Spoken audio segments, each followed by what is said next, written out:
Hello दोस्तों, स्वागत है आपका हमारे YouTube चैनल पर। प्लीज दोस्तों, आज की कहानी बहुत ही ज्यादा रोमांस भरी स्टोरी है और बहुत ही मजेदार है। प्लीज स्टोरी को लास्ट तक सुनिएगा, बहुत मजा आने वाला है। तो चलिए जल्दी से कहानी शुरू करते हैं। दोपहर का समय था, घर में सन्नाटा पसरा हुआ था। मैं और मेरे देवर, जो हमेशा की तरह छोटे छोटे मुद्दों पर हंसी खुशी बहस करते थे, आज ब्लू फिल्म देखने को लेकर बहस में उलझ गए। वह अपने पसंदीदा एक्शन फिल्म देखना चाहते थे, जबकि मैं रोमांटिक ब्लू फिल्म पर जोर दे रही थी। बात बहस से बढ़कर झगड़े तक पहुंच गई। मैं गुस्से में भर गई थी। मेरी सहन शक्ति जैसे जवाब दे रही थी। उन्होंने चिढ़ाते हुए कुछ ऐसा कह दिया जो मेरे अहंकार को ठेस पहुंचा गया। ताव में आकर मैंने पास रखा तौलिया खींच दिया जो उनके हाथ में था। अचानक इस हरकत से कमरे में एक पल के लिए सन्नाटा छा गया। वह हक्का बक्का रह गए और मुझे भी अपने किए पर तुरंत पछतावा हुआ। मुझे समझ में नहीं आया कि मैं क्या करूं। उनकी आंखों में हल्की नाराजगी थी, लेकिन वह कुछ कहे बिना चुपचाप दूसरे कमरे में चले गए। मैंने महसूस किया कि मेरा यह कदम गलत था। रिश्तों की नींव आपसी समझ और सम्मान पर टिकी होती है, और मैंने उस पल में उसे झकझोर दिया था। थोड़ी देर बाद जब मैंने अपनी गलती स्वीकार करने की हिम्मत जुटाई, तो मैं उनके पास गई। वह अपने फोन पर कुछ स्क्रॉल कर रहे थे, लेकिन जैसे ही मैंने कहा, मुझे माफ कर दीजिए देवर जी, गुस्से में मैंने गलत कर दिया, उन्होंने मुस्कुराकर मेरी ओर देखा। उन्होंने कहा, भाभी, झगड़े तो होते रहते हैं, लेकिन आपका ऐसा गुस्सा पहली बार देखा। खैर, अब मूवी चुनने का फैसला आपके हाथ में है, लेकिन अगली बार मुझसे इतनी जल्दी नाराज मत हुआ कीजिए। उनकी बात सुनकर मैं मुस्कुरा दी और दोनों ने आपस में मूवी के लिए सहमति बना ली। उस दिन मुझे एक बड़ी सीख मिली। रिश्तों में बहसें और झगड़े आम बात हैं, लेकिन इनसे बड़ा है एक दूसरे की भावनाओं को समझना और उनकी कद्र करना। उस घटना ने हमारे रिश्ते को और मजबूत बना दिया। उस दिन के बाद घर में एक अजीब सी खामोशी छा गई। देवर जी और मेरे बीच की हंसी ठिठोली जैसे कहीं गुम हो गई थी। हर बार जब भी हम एक दूसरे के सामने आते, एक असहज चुप्पी माहौल पर हावी हो जाती। मेरे मन में अपराध बोध था और उनके व्यवहार में एक दूरी झलकने लगी थी, लेकिन इस दूरी में कुछ और भी था। रात का समय था, बच्चे सो चुके थे और मेरे पति किसी काम से बाहर गए हुए थे। मैं बालकनी में बैठी चाय पी रही थी जब अचानक देवर जी वहां आ गए। पहली बार मैंने उन्हें इतने शांत और गंभीर देखा। उनके चेहरे पर एक अजीब सा दर्द था, जैसे वह मुझसे कुछ कहना चाह रहे हों, लेकिन शब्द नहीं मिल रहे थे। उन्होंने धीमे से कहा, भाभी, उस दिन जो हुआ उससे मैं नाराज नहीं हूं, पर जाने क्यों कुछ बदल गया है। मैं चौंक गई। उनकी आवाज में एक ऐसी गहराई थी जो मुझे भीतर तक झकझोर गई। मैंने जवाब में सिर्फ क्या कहा। उन्होंने नजरें झुका लीं और कहा, मैंने कभी सोचा भी नहीं था कि एक पल में इतने सारे भाव एक साथ आ सकते हैं। गुस्सा, शर्मिंदगी और शायद कुछ ऐसा भी जिसे मैं खुद समझ नहीं पा रहा। उनकी ये बात सुनकर मेरा दिल तेजी से धड़कने लगा। मैं समझ नहीं पा रही थी कि यह बातचीत हमें किस दिशा में ले जा रही है। मैं बस उनकी ओर देखती रही। उनकी आंखों में कुछ ऐसा था जो मुझे बेचैन कर रहा था। भाभी, उन्होंने फिर कहा, आपसे मजाक करते करते शायद मैंने कुछ ज्यादा ही महसूस करना शुरू कर दिया है। मुझे नहीं पता ये सही है या गलत, लेकिन उन्होंने वाक्य अधूरा छोड़ दिया। मैं समझ गई कि बात अब उस हंसी ठिठोली से बहुत आगे बढ़ चुकी थी। मेरे अंदर गुस्सा, शर्म और अजीब सा डर पैदा हो गया। मैंने उन्हें टोकते हुए कहा, देवर जी, ये सब बेवकूफ़ी है। हम एक ही परिवार का हिस्सा हैं और ऐसी बातें रिश्तों को तोड़ सकती हैं।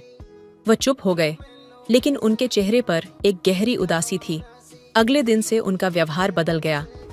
वह मुझसे कतराने लगे और जब भी हम आमने सामने आते, उनकी आंखों में एक दर्द दिखता था।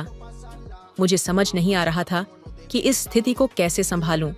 एक रात जब मैं अकेली अपने कमरे में बैठी थी, तो मेरे अंदर भी सवाल उठने लगे।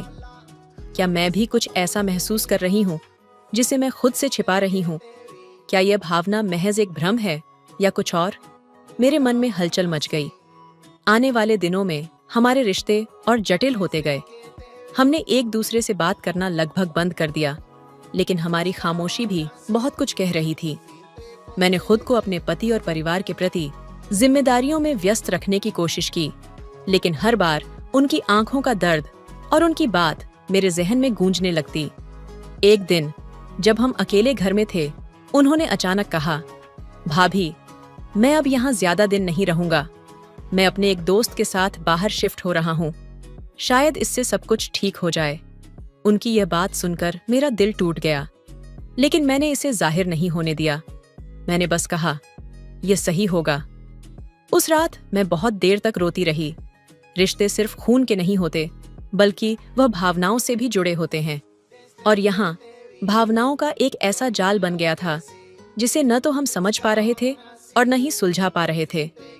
कुछ हफ्तों बाद देवर जी ने घर छोड़ दिया। घर में एक खालीपन आ गया। सब कुछ सामान्य लग रहा था, लेकिन मेरा दिल जानता था कि कुछ हमेशा के लिए बदल गया है। मैंने खुद से वादा किया कि जो हुआ उसे मैं अपने रिश्तों की पवित्रता पर हावी नहीं होने दूंगी। लेकिन कभी कभी जब रात की खामोशी गहरी होती है और मैं अकेले बैठती हूँ, तो उनकी आंखों में छुपे उन अनकहे शब्दों की यादें मुझे बेचैन कर देती हैं। रिश्ते आसान नहीं होते।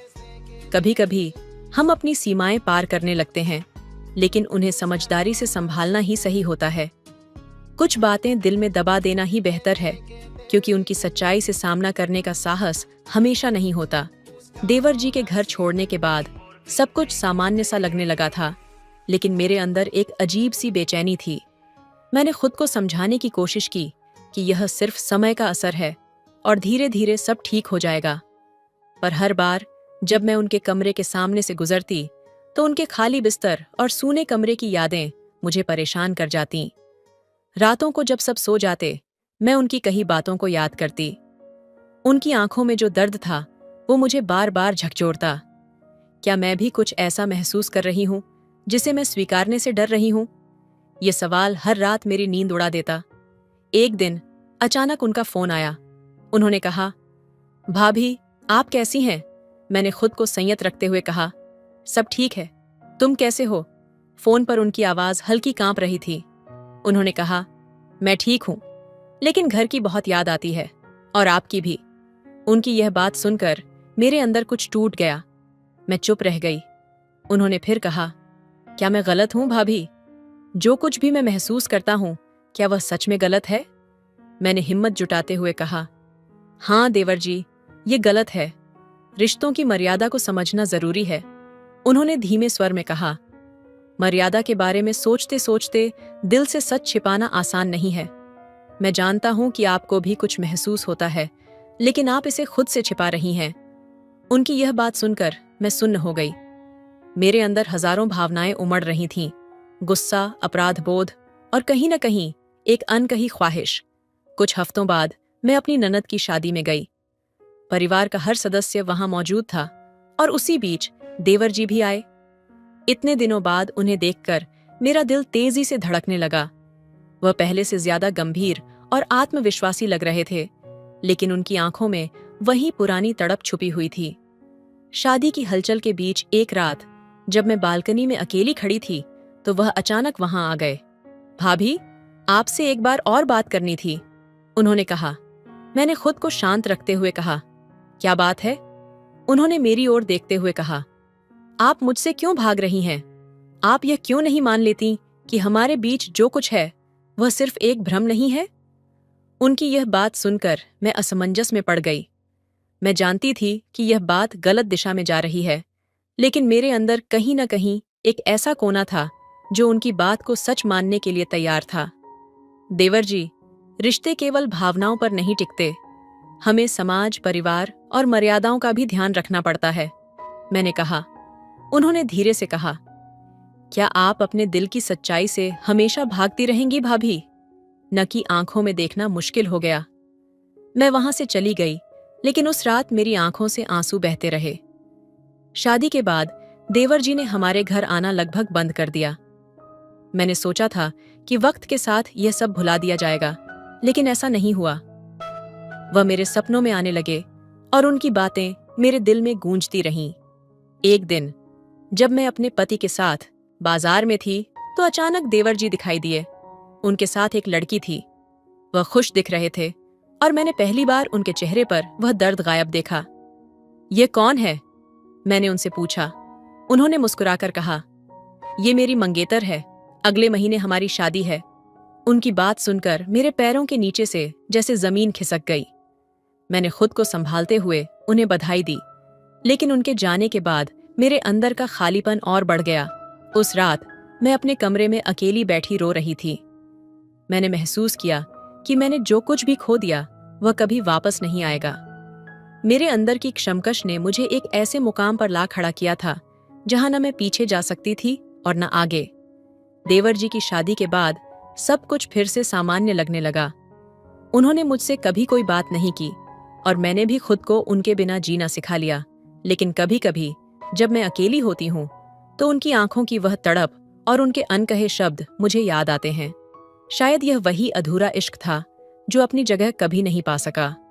कुछ कहानियां कभी पूरी नहीं होती, वे हमारी जिंदगी का हिस्सा बनकर हमें हमेशा याद दिलाती हैं कि कुछ रिश्तों को दिल में दफन कर देना ही बेहतर होता है।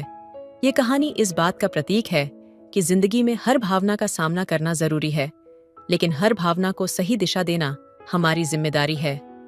रिश्तों की जटिलता अक्सर हमें ऐसे मोड़ पर ला खड़ा करती है जहां दिल और दिमाग की लड़ाई कभी खत्म नहीं होती। उनको ही ख्वाहिश है। देवर जी की शादी को 6 महीने हो चुके थे। सब कुछ सामान्य लग रहा था। उनके घर आने जाने में कोई कमी नहीं थी और वे अब पहले से ज्यादा खुश और व्यवस्थित दिखते थे। उनकी पत्नी मीरा एक प्यारी और समझदार लड़की थी। वह सबके साथ जल्दी घुल मिल गई थी, लेकिन मेरे मन में जो कुछ चल रहा था वह मुझसे छिपा नहीं रह पा रहा था। हर बार जब मैं उन्हें देखती तो एक अनकहा दर्द मेरे अंदर उठता। मैं खुद से सवाल करती कि यह सब कब खत्म होगा। क्यों मैं अब भी उनकी आंखों में वही अनकही ख्वाहिश देखती हूँ जिसे मैंने दबाने की कोशिश की थी।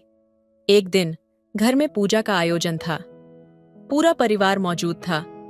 मैंने खुद को व्यस्त रखा ताकि किसी भी तरह से उनके करीब जाने से बच सकूं, लेकिन नियति जैसे कुछ और ही चाहती थी। शाम को पूजा के बाद मैं रसोई में अकेली बर्तन धो रही थी। तभी अचानक पीछे से एक आवाज आई, भाभी, क्या आपकी मदद कर सकता हूं? मैंने पलट कर देखा। देवर जी थे। उनका चेहरा शांत था, लेकिन उनकी आंखें वही पुरानी बातें कह रही थीं। मैंने थोड़ा सख्त लहजे में कहा, यहां सब ठीक है, आप बाहर जाइए। उन्होंने धीमे से कहा, इतना सख्त क्यों हो गई हैं भाभी? क्या मेरे जाने से भी आप खुद को ठीक नहीं कर पाईं? उनकी यह बात सुनकर मेरी सांस रुक गई। मैंने उनकी ओर देखा और पहली बार मेरी आंखों में आंसू आ गए। आपको यह सब कहने की कोई जरूरत नहीं है। अब आप शादीशुदा हैं। यह सब खत्म हो चुका है, मैंने लगभग फुसफुसाते हुए कहा। उन्होंने कदम आगे बढ़ाते हुए कहा, खत्म हो चुका है? सच में भाभी? तो फिर क्यों आपकी आंखें हर बार मुझे देखकर वही सवाल पूछती हैं जो मेरा दिल पूछता है? मैंने उनकी ओर गुस्से में देखा, लेकिन मेरे अंदर की बेचैनी मुझे रोक रही थी। उस रात जब सब सो चुके थे, मैं बालकनी में बैठी हुई थी। ठंडी हवा चल रही थी और मैं खुद को संभालने की कोशिश कर रही थी। तभी अचानक वह फिर से आ गए। आप इस वक्त यहाँ क्या कर रहे हैं? मैंने कठोरता से पूछा। उन्होंने मेरे पास बैठते हुए कहा, भाभी, यह खामोशी अब मुझे बर्दाश्त नहीं होती। मैंने शादी कर ली ताकि यह सब खत्म हो जाए, लेकिन सच कहूं, मीरा को देखकर भी हर बार आपके चेहरे की याद आती है। मैं खुद से लड़ रहा हूं, लेकिन आपसे दूर नहीं जा पा रहा। उनकी यह बात सुनकर मेरा दिल धड़कने लगा। मैंने गुस्से और आंसुओं के बीच कहा, आप यह सब क्यों कर रहे हैं? क्या आपको एहसास नहीं कि यह सब कितना गलत है? मीरा आपकी पत्नी है और मैं आपकी भाभी हूं। यह रिश्ता कोई जगह नहीं रखता। उन्होंने धीरे से मेरा हाथ पकड़ लिया। मैंने कोशिश की भाभी, बहुत कोशिश की, लेकिन हर बार मैं वहीं लौट आता हूं, आपके पास। मुझे नहीं पता कि यह सही है या गलत, लेकिन मैं सिर्फ इतना जानता हूं कि यह मेरी सच्चाई है और शायद आपकी भी। उनका यह स्पर्श मेरे अंदर तूफान खड़ा कर गया। मैं चाहकर भी अपने हाथ पीछे नहीं खींच सकी। उस पल में मेरे सारे तर्क, मेरी सारी मर्यादाएं धुंधली पड़ने लगीं। उस रात के बाद सब कुछ और मुश्किल हो गया। हम दोनों एक दूसरे से कतराने की कोशिश करते, लेकिन जब भी आमने सामने आते तो हमारे बीच की खामोशी हजारों शब्दों से ज्यादा बोल जाती। एक दिन मीरा ने मुझसे कहा, भाभी, मुझे लगता है कि कुछ दिनों से देवर जी थोड़ा परेशान रहते हैं। क्या आप जानते हैं कि बात क्या है? उनकी यह बात सुनकर मेरा दिल कांप गया। मैंने उन्हें दिलासा देते हुए कहा, नहीं मीरा, शायद काम का तनाव होगा, आप उनसे बात कीजिए। उस रात मैं खुद को कोसती रही। मैंने खुद से कहा, यह सब बंद होना चाहिए। मैं अपने परिवार, अपने रिश्तों को इस जहर से बर्बाद नहीं होने दूंगी। कुछ दिनों बाद मैंने हिम्मत जुटाकर उनसे बात करने का फैसला किया। जब मैं उन्हें अकेले में मिली तो मैंने कहा, यह सब खत्म करना होगा। आप अपनी पत्नी और अपने जीवन पर ध्यान दीजिए। हमारे बीच जो कुछ भी है वह सिर्फ एक गलत फहमी है। इसे यहीं रोक देना ही सही है। उन्होंने उदासी भरी आंखों से मेरी ओर देखा और कहा, आप जो चाहती हैं मैं वही करूंगा भाभी, लेकिन यह जान लीजिए मैं कभी भी इस सच्चाई को नहीं भुला पाऊंगा। उस दिन के बाद उन्होंने मुझसे दूरी बना ली। वे मीरा के साथ खुश दिखने की कोशिश करते, लेकिन मैं जानती थी कि उनके दिल में अब भी वही ख्वाहिश छुपी हुई थी। कभी कभी जब मैं अकेले बैठी होती हूँ तो उनकी आंखों की वह तड़प और उनके अनकहे शब्द मुझे याद आते हैं। मैं जानती हूँ कि यह सब गलत था, लेकिन दिल की ख्वाहिशों को दबाना हमेशा आसान नहीं होता। उनकी शादीशुदा जिंदगी चलती रही और मैं अपने रिश्तों की मर्यादा निभाने में जुटी रही, लेकिन हमारे बीच का यह अधूरा इश्क, यह अनकही दास्तां हमेशा के लिए हमारे दिलों में एक जख्म बनकर रह गई। ये कहानी एक सच्चाई को उजागर करती है कि हर ख्वाहिश पूरी नहीं होती और हर रिश्ते को सही दिशा देना हमारी जिम्मेदारी है। लेकिन कुछ रिश्ते ऐसे होते हैं जो अधूरे रहते हुए भी हमारे दिलों पर अपनी गहरी छाप छोड़ जाते हैं। तो दोस्तों, आपको यह कहानी कैसी लगी कमेंट करके जरूर बताइए। हेलो दोस्तों, स्वागत है आपका हमारे YouTube चैनल पर। दोस्तों, यदि मेरे चैनल पर नहीं होंगे तो प्लीज मेरे चैनल को सब्सक्राइब कर लीजिएगा। तो चलिए जल्दी से कहानी सुनाते हैं। मैं 22 साल की एक खूबसूरत जवान लड़की थी। मैं जब कॉलेज के लिए रोज की तरह बस पकड़ती थी। वो दिन भी ऐसा ही था। सूरज की हल्की किरणें, हल्की ठंडी हवा और बस की खचाखच भीड़। अंदर घुसने के बाद बड़ी मुश्किल से एक सीट मिली। तभी एक लड़का मेरे पास आकर बैठ गया। उसकी उम्र भी मेरी जितनी ही लग रही थी। शर्मीली मुस्कान, गहरी आंखें। कुछ ही देर में उसने मुझे हल्के से धक्का देना शुरू किया, शायद भीड़ का बहाना लेकर। पहले तो अनजान बनने की कोशिश की, लेकिन उसके बार बार मुझे छूने से बेचैनी होने लगी। पर उसकी नजरें, उनमें कुछ ऐसा था जो मुझे खींच रहा था। उसकी आंखों में एक अलग सी गहराई थी, जैसे वो मुझसे कुछ कहना चाहता हो। मैं चाहकर भी उसकी तरफ देखे बिना नहीं रह सकी। उसको देख देख कर मेरे अंदर बहुत ही ज्यादा गुदगुदी उत्पन्न होने लगती थी। आखिर क्या करती, मैं भी तो एक लड़की थी। लेकिन खचाखच भरी बस में मैं खुद को बहुत ही ज्यादा कंट्रोल करती थी, क्योंकि वह लड़का था ही इतना सुंदर और जवान हसीन, जिसे देखने के बाद कोई भी लड़की खुद को रोक नहीं पाती और उसके प्यार में पागल हो जाती।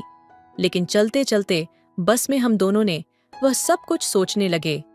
दोनों के मन में एक दूसरे के बारे में वह करने की इच्छा हो रही थी। जैसे ही हमारी नजरें मिलीं, दिल तेजी से धड़कने लगा। ऐसा लगने लगा कि ये पल बस यहीं रुक जाए। वो कुछ कहना चाह रहा था, पर उसके शब्द बस उसकी आंखों में छिपे थे।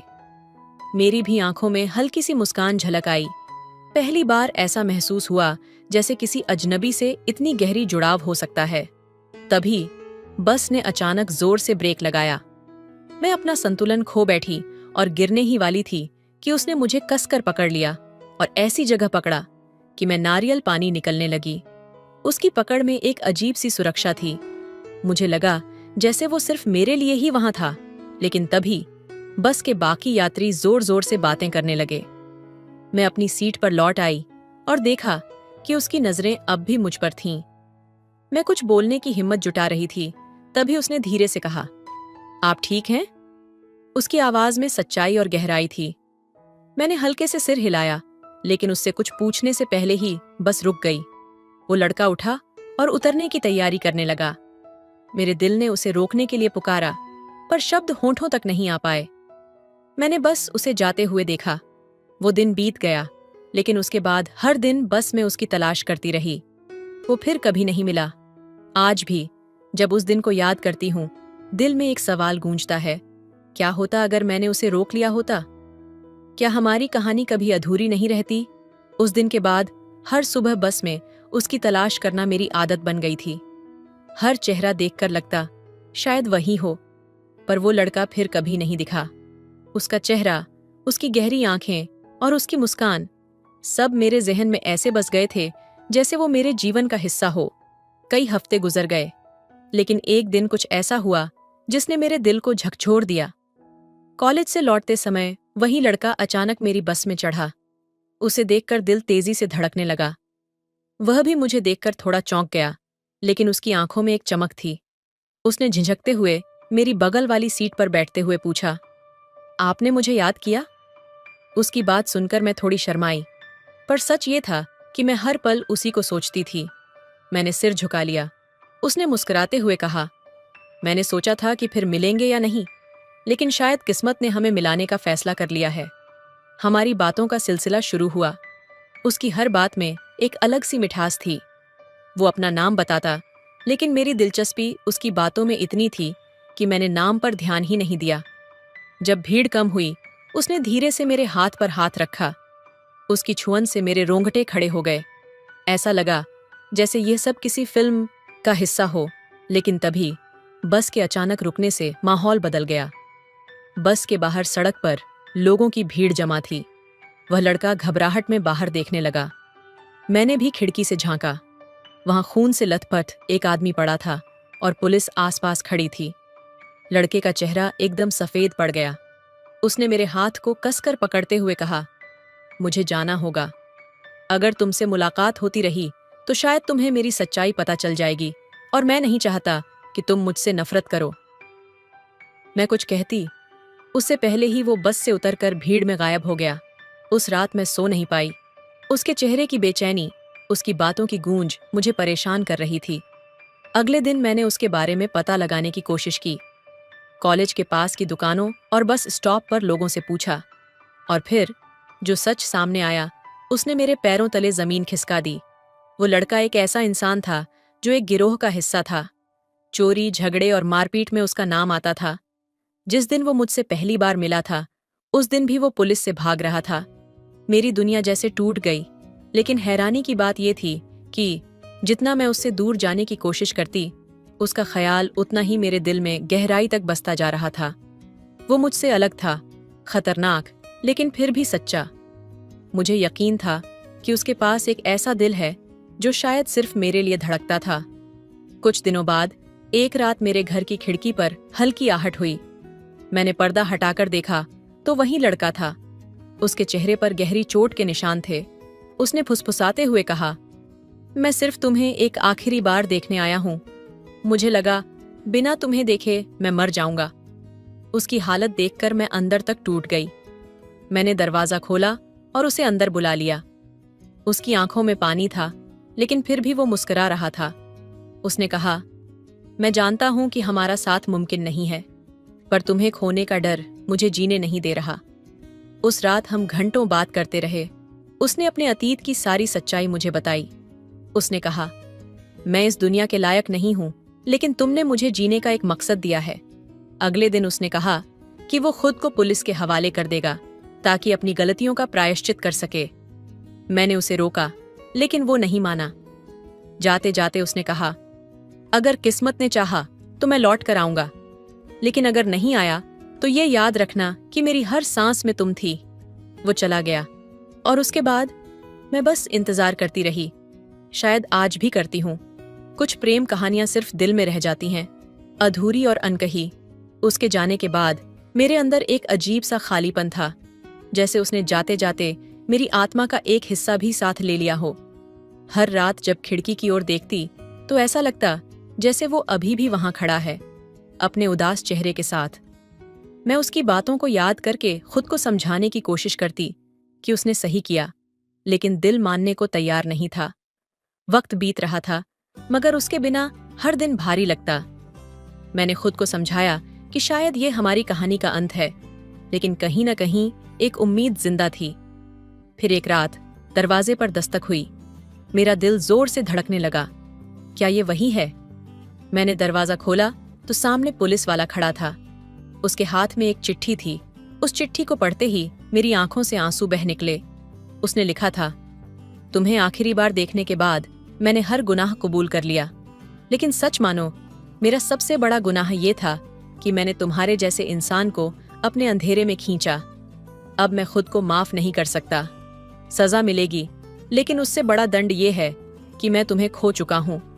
अगर जिंदगी ने मौका दिया तो शायद हम फिर मिलेंगे, और अगर नहीं तो ये जान लो कि मेरे आखिरी शब्द सिर्फ तुम्हारा नाम होंगे। उसके बाद मैं अंदर से टूट चुकी थी। मुझे यकीन हो चला था कि हम कभी नहीं मिल पाएंगे। कुछ महीने बीते और फिर एक खबर आई, उसने जेल में ही अपनी जान दे दी। उसकी मौत का कारण किसी को नहीं पता था, लेकिन मैं जानती थी ये उसका प्रायश्चित था।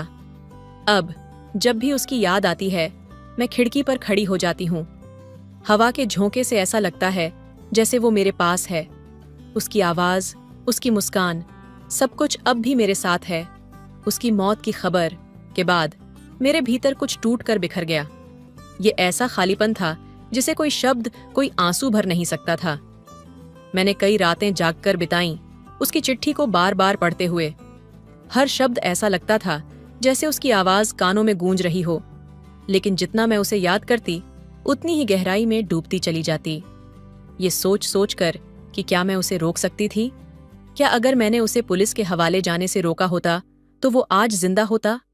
वो अंधेरा जो उसके जाने के बाद मेरी जिंदगी में छा गया था, अब मेरी आत्मा में घर करने लगा था। एक रात जब मैं खिड़की के पास बैठी थी, मुझे ऐसा लगा जैसे उसकी परछाई सामने खड़ी हो।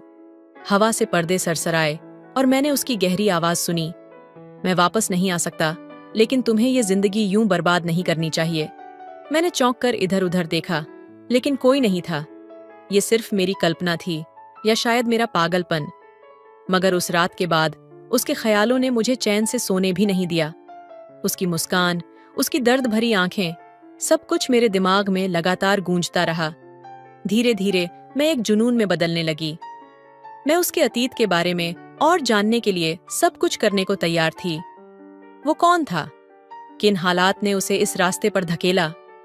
मैंने उसकी गली, उसके पुराने दोस्तों, यहाँ तक कि पुलिस स्टेशन तक जाकर उसके बारे में जानने की कोशिश की। जो बातें सामने आईं, वो मुझे और गहरे अंधेरे में ले गईं। उसने जो भी किया था वो अपने परिवार को बचाने के लिए किया था। एक निर्दोष इंसान जिसे हालात ने गुनहगार बना दिया। और सबसे बड़ी सच्चाई, वो अपनी आखिरी सांस तक मुझे ही बचाने की कोशिश करता रहा। एक दिन जब मैं उसकी पुरानी चीजों को देख रही थी तो मुझे एक और चिट्ठी मिली। वो अधूरी थी, शायद उसने जेल में लिखने की कोशिश की थी। उसमें लिखा था, मैंने तुम्हारे लिए अपने अंदर की हर लड़ाई लड़ी, लेकिन अब मुझे लगता है कि इस अंधेरे से बाहर आने का कोई रास्ता नहीं है। तुम मेरी आखिरी रोशनी थीं और शायद इस दुनिया की भी। अगर कभी ये दर्द तुम पर भारी पड़े तो याद रखना, तुम्हारे पास जीने की वजह है। मुझे ये मौका नहीं मिला, लेकिन तुम्हें मिलना चाहिए। उसकी चिट्ठी पढ़कर मैंने महसूस किया कि शायद वो सही कह रहा था, लेकिन मैं उस रोशनी को ढूंढने की कोशिश नहीं कर रही थी। मैं बस उसके दर्द में खोकर खुद को खत्म करने के करीब पहुंच चुकी थी। आज भी जब खिड़की से बाहर देखती हूं तो मुझे लगता है कि वो कहीं न कहीं मेरी जिंदगी के हर हिस्से में मौजूद है। पर शायद उसकी ये मौजूदगी मुझे जीने नहीं देती, बल्कि और डुबो देती है। शायद मेरी कहानी का अंत भी वहीं होगा जहां उसकी कहानी खत्म हुई थी। लेकिन उससे पहले मुझे अपने सारे सवालों के जवाब चाहिए। क्यों उसे इस दुनिया ने इतना दर्द दिया? क्यों उसने मुझे इस अधूरी प्रेम कहानी में अकेला छोड़ दिया? और सबसे बड़ा सवाल, क्या अगर एक दिन मैं भी उसकी तरह उसकी यादों के साथ अंधेरे में खो जाऊं, तो क्या वो मुझे फिर से देखने आएगा? उसकी आखिरी चिट्ठी पढ़ने के बाद मैं और भी ज्यादा बिखर गई। ऐसा लग रहा था जैसे उसकी हर लिखी हुई बात मेरे दिल पर एक नई चोट कर रही हो।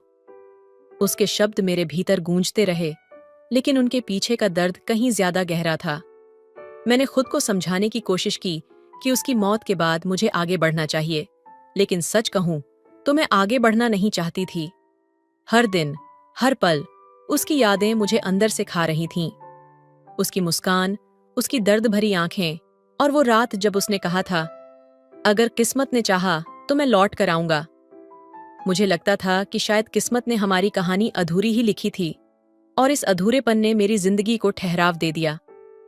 एक रात जब बारिश हो रही थी, मैं उसी खिड़की के पास बैठी थी जहां से मैंने उसे पहली बार देखा था। हर बूंद जो कांच पर गिरती मुझे उसकी वो फुसफुसाहट याद दिलाती जब उसने कहा था कि बिना मुझे देखे वो मर जाएगा। मैं खिड़की से बाहर देख रही थी, जैसे कहीं वो आकर फिर से कहेगा कि वो लौट आया है, लेकिन वो खिड़की अब हमेशा के लिए खाली थी। धीरे धीरे मैंने खुद को उसकी यादों में खोने देना शुरू कर दिया। मैं अब खाना भूलने लगी थी। कमरे की दीवारों पर उसकी पुरानी चिट्ठियां चिपका दी। उसकी आवाज सुनने के लिए घंटों पुरानी रिकॉर्डिंग्स चलाती रहती। मैंने खुद को दुनिया से काट लिया। दोस्त, परिवार, सब मुझसे दूर हो गए, और सच कहूं तो मैंने उन्हें दूर कर दिया। उसके बारे में पता लगाने की मेरी कोशिशें भी अब जुनून बन गई थीं। एक दिन मुझे उसकी पुरानी डायरी मिली जो उसने जेल में लिखी थी। उसमें उसकी हर तकलीफ, हर पछतावा और हर भावना लिखी हुई थी। एक पन्ने पर उसने लिखा था, मुझे मरने से डर नहीं लगता। डर सिर्फ इस बात का है कि मेरी मौत के बाद वो टूट जाएगी, लेकिन अगर उसे टूटने से बचाने के लिए मुझे जाना पड़े तो मैं ये दर्द सह लूंगा। उसके ये शब्द पढ़कर मैं भीतर से और भी ज्यादा टूट गई। उसने मेरी खातिर अपनी जिंदगी का त्याग कर दिया था, और मैं अब भी उसे भूल नहीं पा रही थी। एक रात जब मैं उसकी डायरी पढ़ रही थी, अचानक मुझे लगा कि वो मेरे सामने खड़ा है। उसकी आंखें वहीं थीं, गहरी, दर्द से भरी, लेकिन उसकी मुस्कान गायब थी। उसने धीरे से कहा, मैंने तुम्हें जीने के लिए छोड़ा था, मरने के लिए नहीं। उसका ह्वाइंग मेरी आंखों के सामने से गायब हो गया, लेकिन उसकी आवाज अभी भी मेरे कानों में गूंज रही थी। मैं रात भर जागती रही, उस पल को फिर से जीने की कोशिश करती रही, लेकिन जैसे जैसे दिन बीतते गए मैं खुद को और ज्यादा खोने लगी। उसकी यादें अब मेरे लिए दवा नहीं, जहर बन चुकी थीं। हर रात मुझे ऐसा लगता जैसे वो मुझे बुला रहा है, अंधेरे में, अपने पास। मैं चाहती थी कि सब कुछ खत्म हो जाए ताकि मैं उससे फिर मिल सकूं। एक रात मैंने फैसला किया कि मैं उस तक पहुंचने की कोशिश करूंगी। मैंने वही खिड़की खोली जहां से हमारी कहानी शुरू हुई थी। बारिश हो रही थी और ठंडी हवा मेरे चेहरे पर लग रही थी। मैंने आसमान की ओर देखा और फुसफुसाई, अगर तुम सच में कहीं हो तो मुझे अपने पास बुला लो, मैं अब और नहीं जी सकती। अचानक मुझे ऐसा लगा जैसे किसी ने मेरा हाथ पकड़ लिया हो। मैंने पलट कर देखा, लेकिन वहां कोई नहीं था। उसकी खुशबू हवा में तैर रही थी। शायद यह उसका संकेत था कि मेरी कहानी खत्म होने का वक्त आ गया है, या शायद ये मेरा पागलपन था। लेकिन उस रात मैंने तय कर लिया कि मैं उसकी यादों के साथ इस जिंदगी को और नहीं जीऊंगी। उसके बिना जीना मरने से भी बड़ा सजा थी, और अब मैं इस सजा को और नहीं झेल सकती थी। कहानी का सार और उसका प्रभाव। यह कहानी एक ऐसी प्रेम गाथा है जो अपने आप में अधूरी होते हुए भी दिल के सबसे गहरे कोने में बसे दर्द, संवेदनशीलता और त्याग की पराकाष्ठा को दर्शाती है। यह एक लड़की और लड़के की प्रेम कहानी है, जहां प्यार उनकी जिंदगी का सबसे खूबसूरत और सबसे बड़ा दर्द बन जाता है। कहानी में प्रेम, समर्पण और पछतावे का एक ऐसा अद्भुत मिश्रण है जो पाठकों को गहराई से छूता है। लड़के का अपनी गलतियों को स्वीकार करना, प्रेमिका के लिए अपनी जिंदगी का त्याग करना, और लड़की का उस प्रेम में इतना डूब जाना कि वह अपनी ही जिंदगी से दूर हो जाती है। ये सब कुछ प्रेम की उस गहराई को दर्शाता है जो कभी कभी इंसान को तोड़कर भी संपूर्ण बना देती है। ये कहानी सिखाती है कि सच्चा प्रेम कभी कभी त्याग मांगता है। लड़के ने अपने गुनाहों का प्रायश्चित करते हुए प्रेमिका को बचाने के लिए खुद को कुर्बान कर दिया। यह दिखाता है कि सच्चा प्रेम केवल पाने का नाम नहीं, बल्कि देना और दूसरों की भलाई के लिए त्याग करने का साहस भी है। कुछ प्रेम कहानियां कभी पूरी नहीं होती, लेकिन उनकी अधूरापन ही उनकी खूबसूरती है। ये कहानी इस बात को साबित करती है कि प्रेम केवल साथ रहने में नहीं, बल्कि उस एहसास में है जो किसी को हमेशा के लिए हमारी यादों में जीवित रखता है। ये कहानी दिखाती है कि कभी कभी किसी के चले जाने के बाद उसकी यादें जिंदगी के लिए बोझ बन सकती हैं। लड़की का अपने प्रेमी की यादों में इस कदर खो जाना कि वह अपनी ही जिंदगी को नकार देती है, यह सिखाता है कि प्यार को याद रखना जरूरी है, लेकिन अपनी जिंदगी के मूल्य को भूलना नहीं। लड़के के दिल में अपने गुनाहों का पछतावा और लड़की के दिल में उसे न रोक पाने का दर्द, दोनों यह सिखाते हैं कि अगर समय रहते हम कुछ कर सकते हैं तो हमें वह करना चाहिए। देर से लिया गया पछतावा इंसान को भीतर तक तोड़ सकता है। कहानी का नकारात्मक पक्ष यह है कि दोनों पात्र अपने अपने संघर्षों में इस कदर उलझे रहते हैं कि उनकी जिंदगी अंधेरे में डूब जाती है। लड़का अपने अपराधों से भागता है, जबकि लड़की उसकी यादों में खो जाती है। यह मानसिक स्वास्थ्य की एक महत्वपूर्ण झलक देता है। प्रेम की यह कहानी अधूरी है, लेकिन इसकी अधूरी गहराई ही इसे भावनात्मक रूप से इतना शक्तिशाली बनाती है। कभी-कभी प्रेम का अंत सुखद नहीं होता, लेकिन वह अपने पीछे ऐसे एहसास छोड़ जाता है जो जिंदगी भर साथ रहते हैं। इस कहानी में प्रेम का अंत मृत्यु से होता है। लड़के की मौत और लड़की की खुद को खत्म करने की इच्छा यह दर्शाती है कि गहरा प्रेम कभी-कभी इंसान को आत्मविनाश की ओर ले जा सकता है। यह कहानी उन लोगों को गहराई से छूती है जिन्होंने किसी को खोया है या अपने जीवन में कभी गहरा प्यार किया है।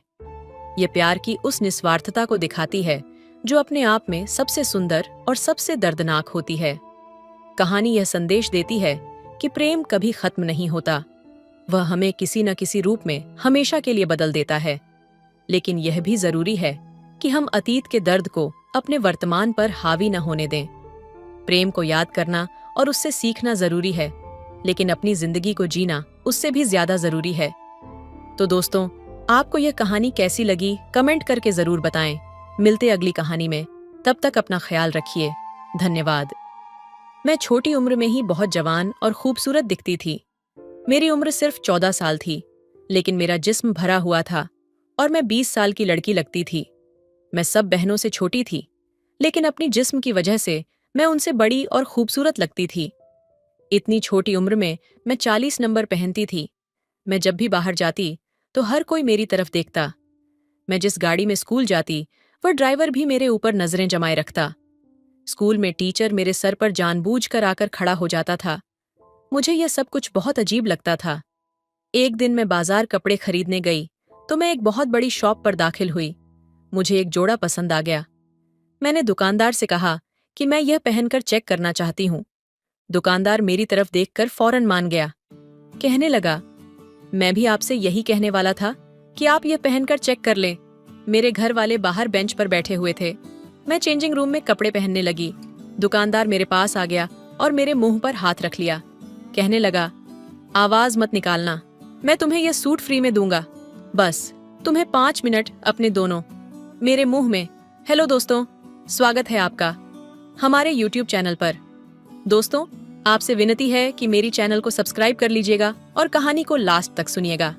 आज की कहानी बहुत ही अच्छी है, तो चलिए कहानी सुनाते हैं। मेरा नाम सिमरन है। मेरी उम्र तकरीबन 14 साल थी। मैं अभी अभी नई नई जवान हो रही थी और जवानी की दहलीज में कदम रख रही थी। लेकिन मेरा जिस्म दूसरी लड़कियों की तरह नहीं था, तो मेरे जिस्म का नाजुक हिस्सा 14 साल की उम्र में भी बहुत ज्यादा बड़ा और हसीन था। मेरे घर वाले हर वक्त मुझे डांटते रहते थे। मेरी माँ और बहन मेरे पीछे ही पड़ी रहती थीं और मुझे बहुत ज्यादा बातें सुनाया करती थीं।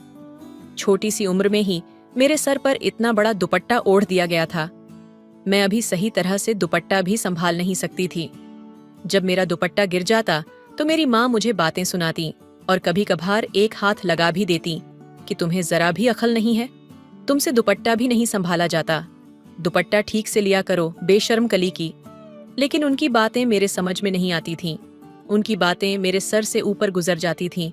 मुझे समझ नहीं आता था कि वह बार बार मुझे दुपट्टा लेने के लिए क्यों कहती रहती है। लेकिन मुझे बहुत तकलीफ होती थी जब वह मुझे सारा दिन लान तान करती रहती थी और अक्सर मुझे मारती भी थी। और मुझे इस बात की हैरान गोइथोंग संगीतने के बावजूद भी सबसे खूबसूरत और बड़ी दिखाई देती थी। जैसी जैसी मेरी उम्र बढ़ती जा रही थी, मेरा कद काठ और जिस्म भी बढ़ता जा रहा था। अपने जिस्म में इतनी सारी तब्दीलियां देखकर मुझे कुछ अजीब फील होता था। मेरी दूसरी बहनें दुबली पतली थीं। मैं जिस स्कूल में पढ़ती थी वहां पर मेरी सहेलियां भी मेरी जैसी नहीं थीं।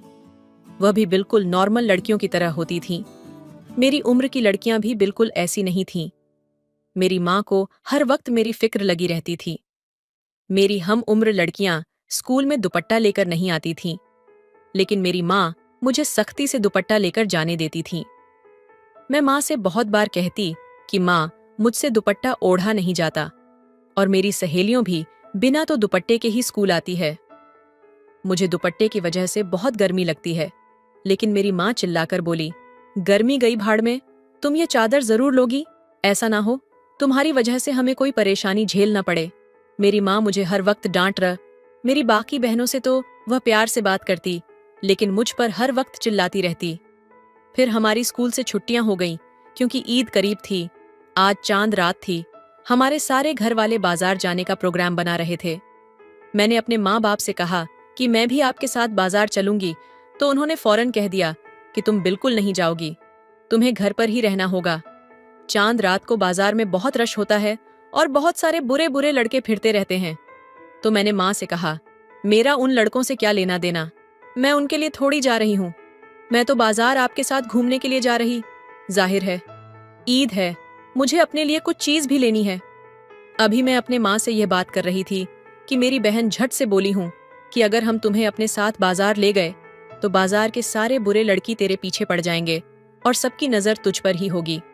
जब सारे लोग तेरी तरफ देख रहे होंगे तो हमें भी शर्मेजी उठानी पड़ेगी। इसलिए तुम घर में ही बैठी रहो। तुम्हें जिस भी चीज की जरूरत है तुम हमें बता दो, हम तुम्हें वह बाजार से ला देंगे। मुझे चीजों की जरूरत नहीं थी, मुझे बाजार घूमने का शौक था। मैं घर से बाहर निकालकर थोड़ा एंजॉय करना चाहती थी, लेकिन मेरी बहनें और माँ ने मुझे बाजार जाने से इनकार कर दिया। मैं रोती हुई अपने कमरे में चली गई। मुझे उनकी बात सुनकर बहुत दुख हुआ कि आखिर इन सब में मेरा क्या कसूर है। मैं आईने के सामने खड़ी रोने लगी। मैं अपने आप को गौर से देखने लगी। मेरा इसमें कोई कसूर नहीं था कि मेरे घर वाले मेरे साथ इस तरह का बर्ताव कर रहे थे। मुझे तो खुदा ने ही ऐसा बनाया था। इंसान के हाथ में थोड़ी होता है कि किसी का जिस्म दुबला पतला होता है, किसी का कद छोटा होता है, तो किसी का बड़ा। मेरे फ्रंट का साइज बड़ा था, तो इसमें मेरा क्या कसूर था। मेरी माँ तो मुझे ढंग से कुछ खाने पीने भी नहीं देती थी। मुझे खट्टी चीज खाने का बहुत शौक था, लेकिन माँ मुझे खाने नहीं देती थी। मुझे अचार और इमली खाने का बहुत शौक था, लेकिन घर वाले ये सारी चीज मुझसे छुपा कर रखते थे कि पहले ही तूने खा खा कर अपना जिस्म बहुत बड़ा कर लिया है। अगर तू यह चीज और ज्यादा खाएगी तो बहुत बड़ी भैंस बन जाएगी। यह सुनकर मुझे बहुत दुख होता था। एक दिन मेरी खाला की बेटी घर आई हुई थी। उसने मुझसे एक अजीब तरह की बात कह दी। वह मुझसे कहने लगी कि जिस तरह का तुम्हारा जिस्म हो रहा है ना, तुमसे कोई लड़का शादी नहीं करेगा। उसकी बात सुनकर मुझे बहुत गुस्सा आया। मैं फौरन गुस्से से खड़ी हुई और उसकी आंखों में आंखें डालकर देखने लगी, लेकिन इतने में मेरा दुपट्टा गिर गया। हम लोग एक कजन की शादी में आए हुए थे। वहां पर मौजूद सब लोग देखकर मुझे हैरान हो गए। लोगों ने मेरी माँ से अजीब तरह के सवाल करना शुरू कर दिया। हमारे रिश्तेदार कहने लगे, आप लोग ज्यादा आते जाते भी नहीं हैं और अपनी इस बेटी को तो कहीं पर भी नहीं ले जाते। कहीं आपने इसकी शादी तो नहीं कर दी और आपने किसी को बताया भी नहीं, और फिर यह तलाक लेकर वापस आ गई है। मेरी माँ उनसे कहने लगी कि आप किस तरह की बातें कर रही हैं।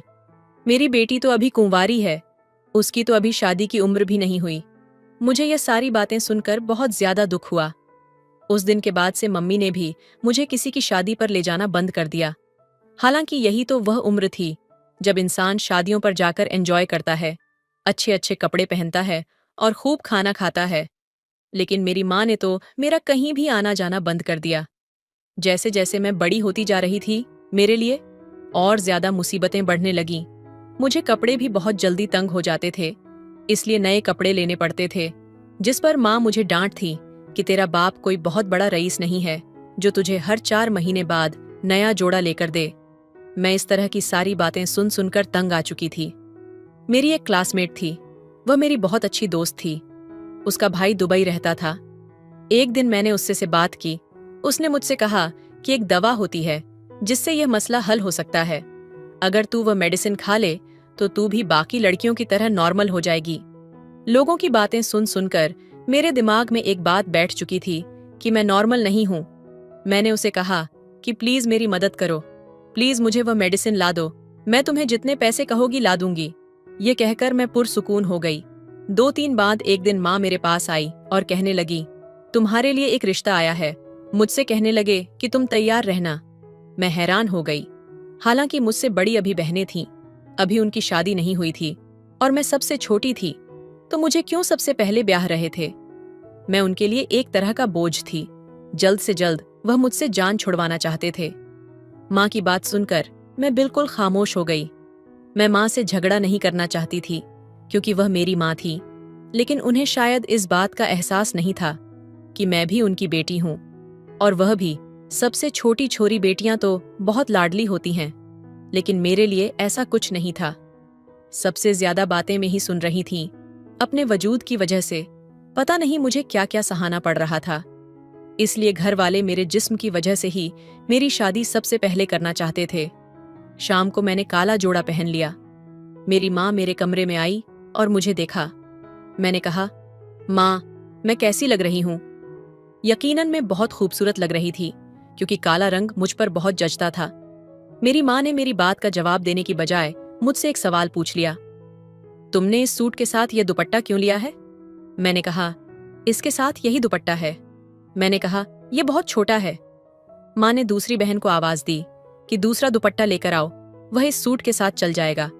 मेरी बहन दूसरा दुपट्टा लेकर आई तो वह बहुत बड़ा था। मैंने माँ से कहा कि माँ, ये बहुत बड़ा दुपट्टा है। माँ कहने लगी कि बड़ा है तो क्या हुआ, तेरा जिस्म छोटा है क्या? जितना बड़ा तेरा जिस्म है वह इतने बड़े दुपट्टे में ही छुपे। उन्होंने मुझे इस तरह लपेटा कि मेरा चेहरा ही बस नजर आ रहा था। 10 मिनट बाद मुझे चाय लेकर बाहर जाना था। लड़के वाले आ चुके थे। वह लोग माँ से बातें कर रहे थे। इतने में मेरी बहन मेरे पास आई और कहने लगी कि यह लोग तो जॉइंट फैमिली वाले हैं, इनका घर तो मर्दों से भरा हुआ है, तेरा वहां पर क्या बनेगा? तुझे तो अपने आप को छुपा कर रखना पड़ेगा। मेरी बहन मेरा मजाक उड़ा रही थी और जिस तरह से वह मुझ पर हंस रही थी, उसकी हंसी मेरे दिमाग को अजियत दे रही थी। मुझसे यह सब कुछ बर्दाश्त नहीं हो रहा था। 10 मिनट के बाद मैं चाय लेकर बाहर गई तो उन्होंने मुझसे जिस अंदाज से देखा था, उनके रद्द अमल बहुत अजीब था।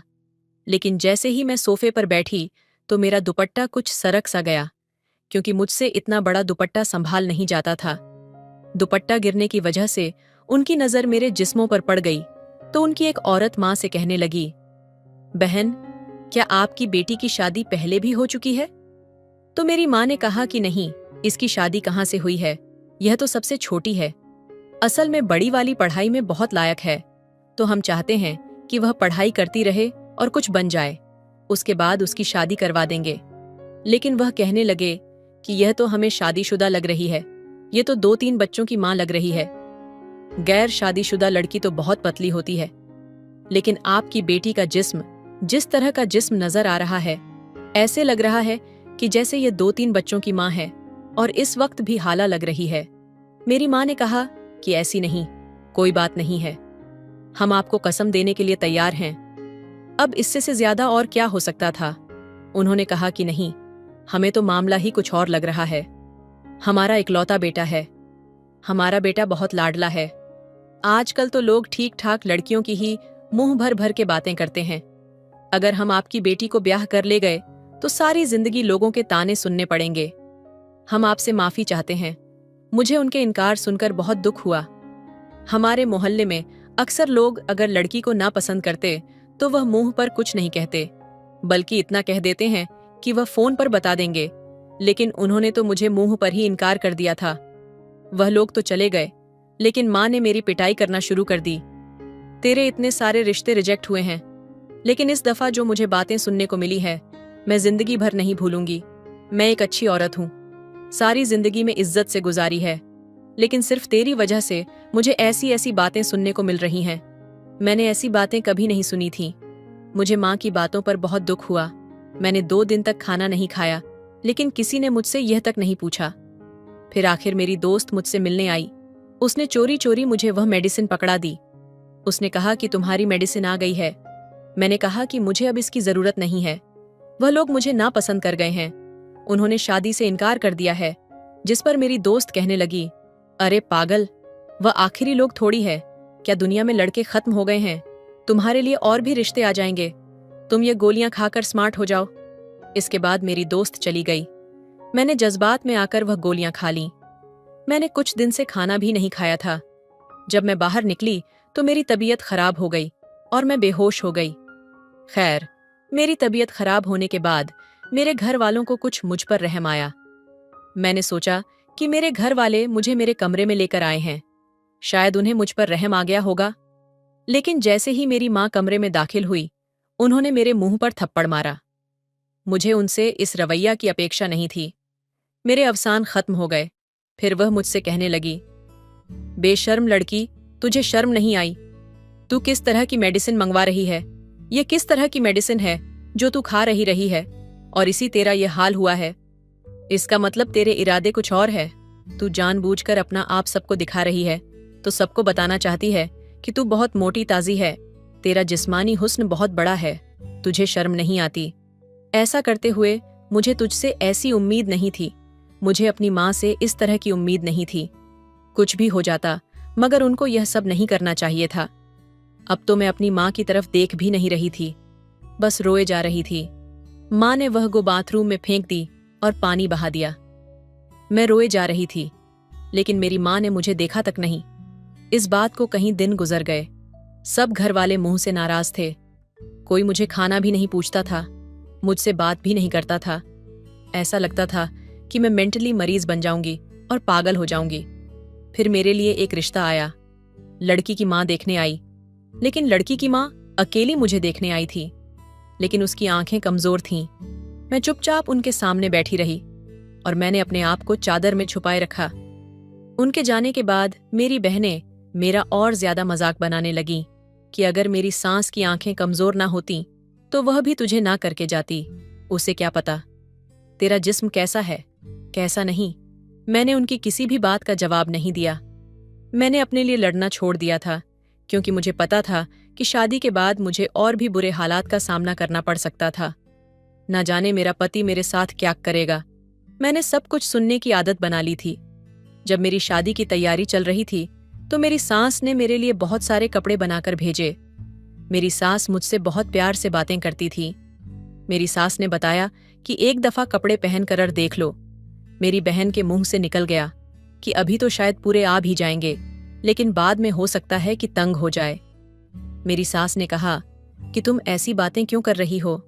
तुम्हें दुल्हन के साथ ऐसा मजाक नहीं करना चाहिए, तुम्हें उसका दिल नहीं दुखाना चाहिए। मेरी सास मेरी बहन को डांट रही थी। मुझे अपनी सास की बातें सुनकर बहुत खुशी हुई। चलो, कोई तो मेरे हक में बोला। मेरी बहन का ऐसा चेहरा हो गया था जैसे मेरी सास ने उसकी बहुत बेइज्जती कर दी हो।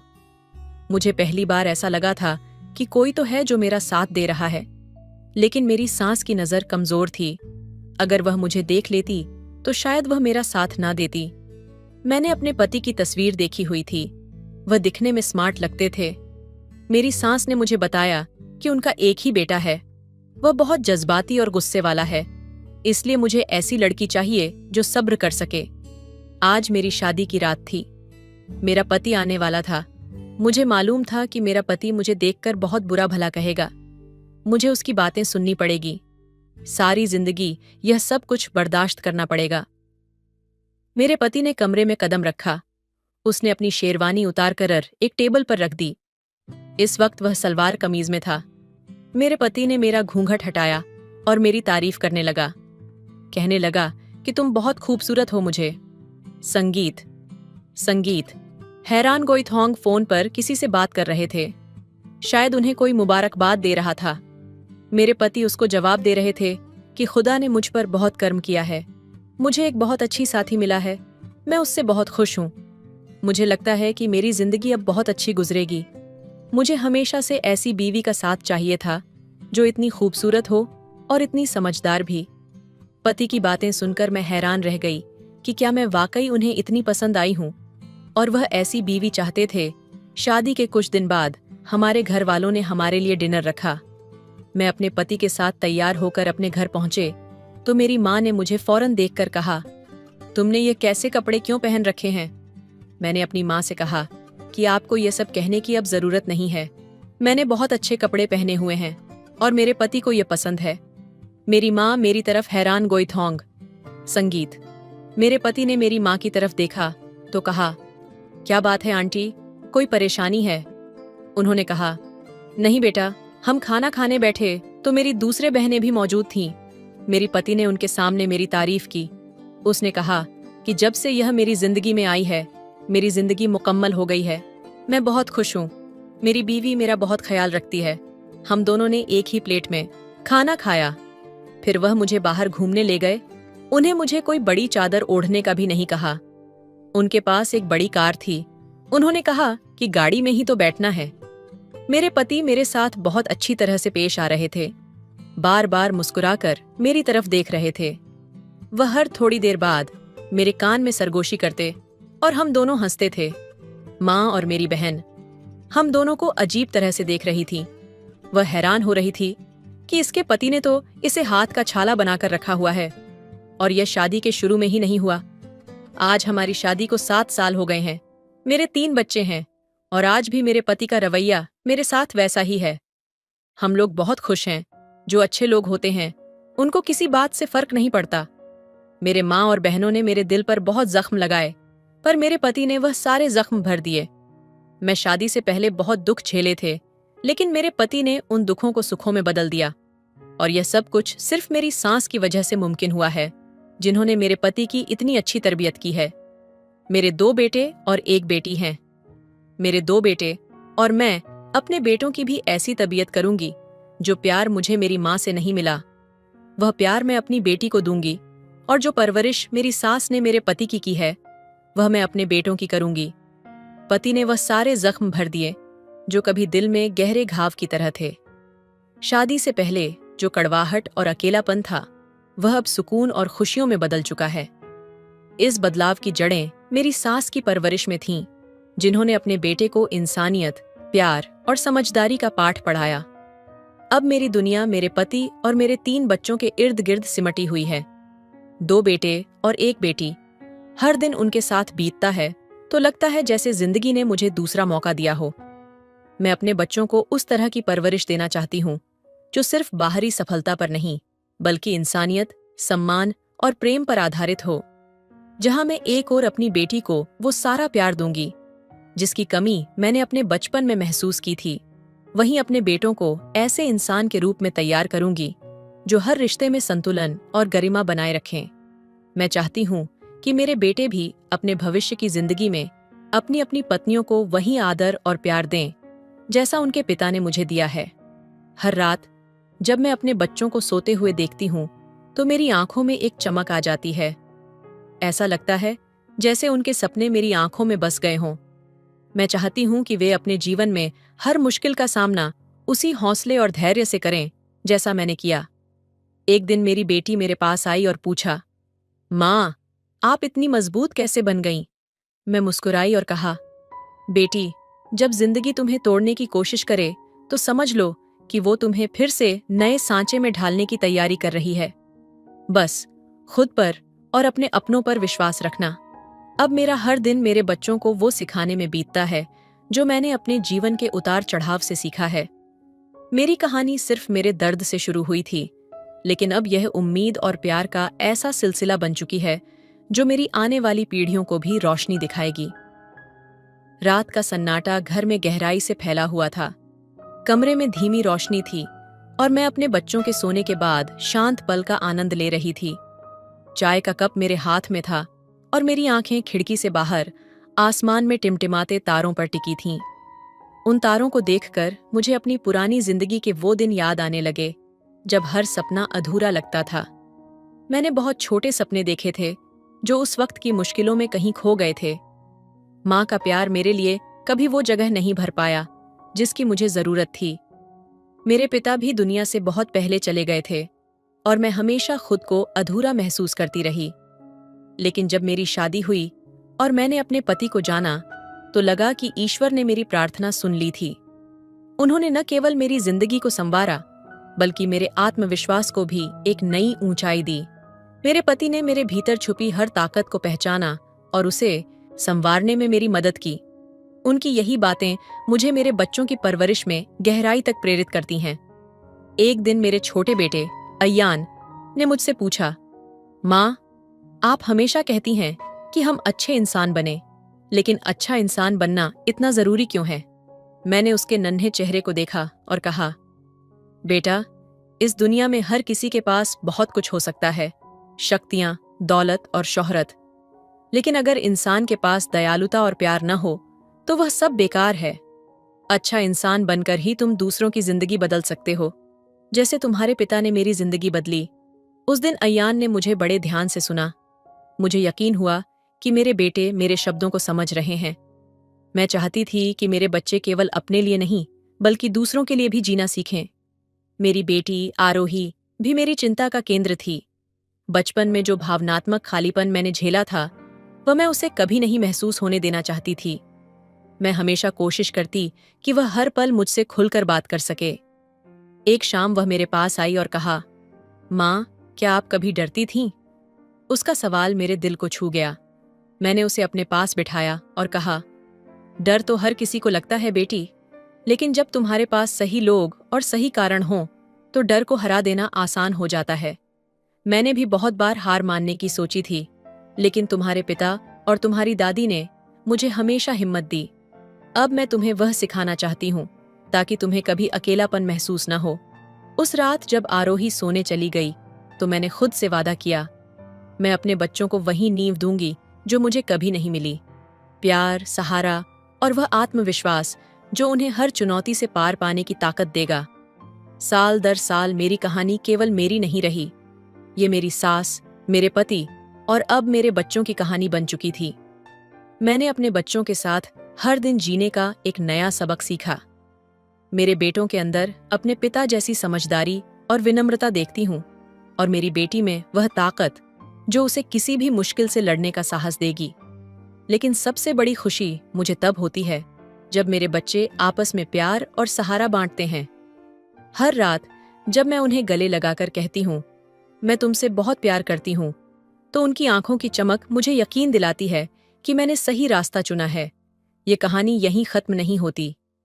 ये हर दिन नई यादें, नए सबक और नए रिश्तों के ताने बाने बुनती रहती है। मेरा सफर मुश्किल था, लेकिन मेरी कहानी उम्मीद और प्यार की है, जो हमेशा मेरे बच्चों की जिंदगी का हिस्सा रहेगी।